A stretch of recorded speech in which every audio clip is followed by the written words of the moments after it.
YouTube enabled, I mean, you know this better than anyone else. It's enabled so many creators. There is no doubt in me that like we will enable more filmmakers than there have ever been, right? You're going to empower a lot more people. So I think there is an expansionary aspect of this, which is underestimated, I think it'll unleash human creativity in a way that hasn't been seen before. It's tough to internalize. The only way is if you brought someone from the 50s or 40s and just put them in front of YouTube, I think it would blow their mind away. Similarly, I think we would get blown away by what's possible in a 10 to 20 year time frame. Do you think there's a future? How many years out is it that, let's say, let's put a mark on it, 50% of content in good content, 50% of good content is generated by VO 4, 5, 6? I think it depends on what it is for. Like, maybe if you look at movies today with CGI, there are great filmmakers. Like you still look at like who the directors are and who use it. There are filmmakers who don't use it at all. You value that. There are people who use it incredibly. Think about somebody like a James Cameron, like what he would do with these tools in his hands. But I think there'll be a lot more content created, like just like writers today use Google Docs and not think about the fact that they're using a tool like that. Like people will be using the future versions of these things. Like it won't be a big deal at all to them. I've gotten a chance to get to know Darren Aronofsky well. He's been really leaning in and trying to figure out. It's fun to watch a genius who came up before any of this was even remotely possible. He created Pi, one of my favorite movies, and from there just continued to create a really interesting variety of movies. And now he's trying to see how can AI be used to create compelling films. You have people like that. You have people, I've gotten to just know edgier folks that are AI first, like Door Brothers.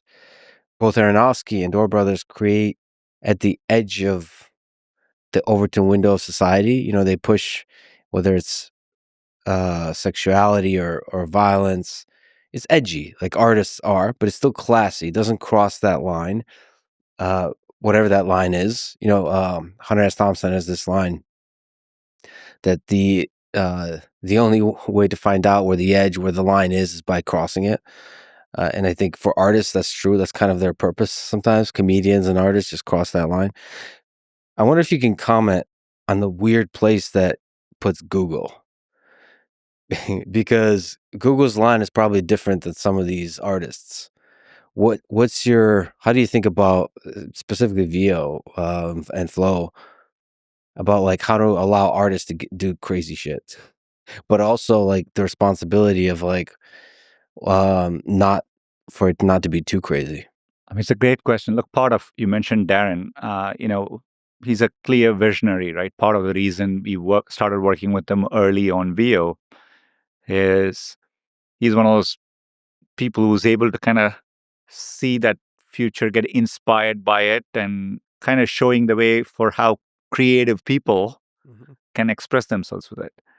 Look, I think when it comes to allowing artistic free expression, is one of the most important values in a society, right? I think artists have always been the ones to push boundaries, expand the frontiers of thought, and so look, I think that's going to be an important value we have. So I think we will provide tools and put it in the hands of artists for them to use and put out their work. Those APIs, I mean, I almost think of that as infrastructure. Just like when you provide electricity to people or something, you want them to use it, and like you're not thinking about the use cases on top of it. So it's a paintbrush. Yeah, and so I think that's how. Obviously, there have to be some things, and society needs to decide at a fundamental level what's okay, what's not.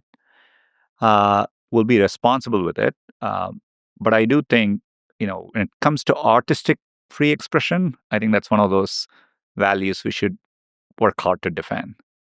I wonder if you can comment on maybe earlier versions of Gemini were a little bit careful on the kind of things you would be willing to answer. I just want to comment on I was really surprised and pleasantly surprised, and enjoyed the fact that Gemini 2.5 Pro is a lot less careful in a good sense.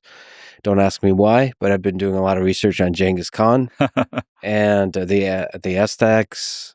So there's a lot of violence there in that history. It's a very violent history.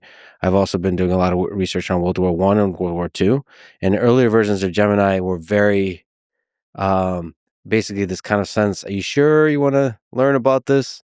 And now it's actually very factual, objective, talks about very difficult parts of human history, and does so with nuance and depth. It's been really nice. But there's a line there that I guess Google has to kind of walk. I wonder if it's also an engineering challenge, how to do that at scale across all the weird queries that people ask. What can you just speak to that challenge? How do you allow Gemini to say, again, pardon my French, crazy shit, but not too crazy? I think one of the good insights here has been, as the models are getting more capable, the models are really good at this stuff, right? And so I think in some ways, maybe a year ago, the models weren't fully there.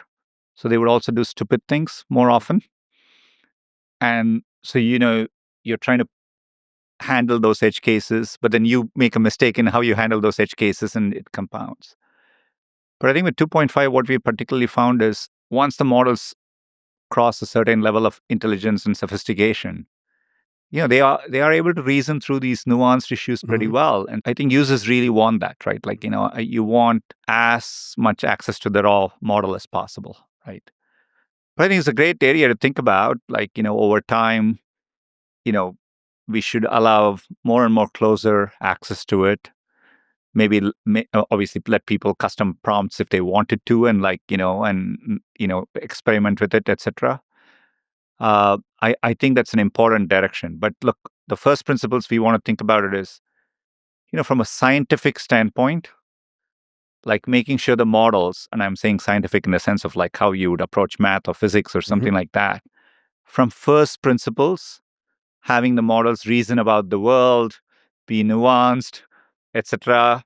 From the ground up is the right way to build these things, right? Not like some subset of humans kind of hard coding things on top of it. So I think it's the direction we've been taking, and I think you'll see us continue to push in that direction.